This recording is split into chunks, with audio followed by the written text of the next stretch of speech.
कोल्हापूरच्या स्वप्नील कुसाळेनं पॅरिस ऑलिम्पिकमध्ये कांस्य पदकाची कमाई आहे ती केलेली आहे। खाशाबा जाधवन यांच्यानंतर वैयक्तिक प्रकारात मेडल मिळवणारा तो दुसरा खेळाडू ठरलेला आहे। आणि या सगळ्या नंतर आपण बघतो त्याच्या घरचं वातावरण कसं आहे। आपण बघतो हे आतापर्यंतच्या स्पर्धेमध्ये त्यानं हे सगळं मिळवलेले मेडल आहेत आणि आता या मेडलमध्ये आता ऑलिम्पिकच्या कांस्य पदकाची देखील भर आहे ती पडणार आहे। आणि त्यामुळे एकूणच त्याच्या कुटुंबियाबरोबरच त्याच्या ग्रामस्थांना देखील आनंदानं त्याचा ऊर भरून आला असं म्हणावं लागेल।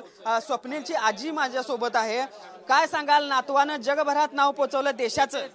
पोचलं की नाव केलं आजीचं आई बाबाचं सगळ्याच आपल्या नातेवाईकाचे नाव केलं। आणि कसं वाटतंय आता, कसं वाटतंय?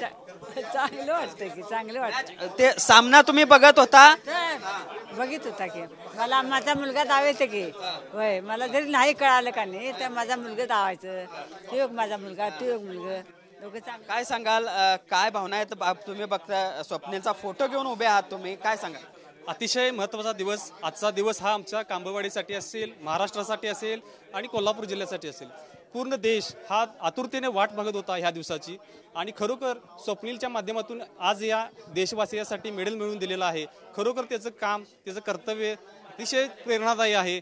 भविष्यात अतिशय छोट्या कुटुंबातून स्वप्नील वरती गेलेला होता, त्याने ती चिकाटी अतिशय सफल पडलेली आहे। त्यांची जडणघडण तुम्ही अगदी जवळून पाहिलेली आहे आणि आज त्यानं देशाचं नाव, देशाचा तिरंगा जगभरात पोहोचवला।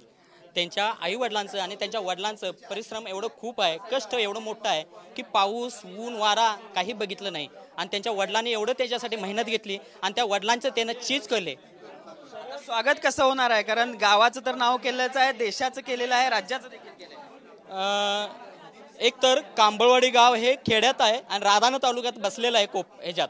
त्यानंतर जिल्हा महाराष्ट्र आणि देश ह्याच्यामधून सगळे लोकवासी त्याचं कौतुक करत आहेत आणि त्यातून शाहू महाराजच्या नगरीतली ही मिरवणूक ही हत्तीवरूनच होती।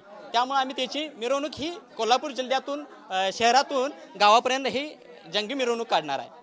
नक्कीच आपण बघितलं स्वप्नील जे यश मिळवलेलं आहे त्याचं कौतुक त्याच्या फक्त कुटुंबांनाच नाही तर त्याच्या गावातील ग्रामस्थ असतील, त्याचे मित्रमंडळी असतील, त्यांना देखील आहे। आणि ह्या सगळ्या यशानंतर ज्यावेळी स्वप्नील कोल्हापूरमध्ये येईल त्यावेळी हत्तीवरून त्याची मिरवणूक काढू अशा पद्धतीचा इरादा या सगळ्यांनी केलेला आहे। त्यामुळे येत्या काळात स्वप्नीलचं जंगी स्वागत कोल्हापूरमध्ये होणार असं दिसतंय।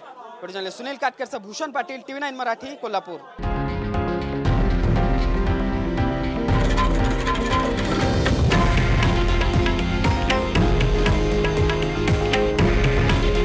हे आहे देशातील नंबर 1 न्यूज नेटवर्क आणि आपण पाहत आहात TV9 मराठी।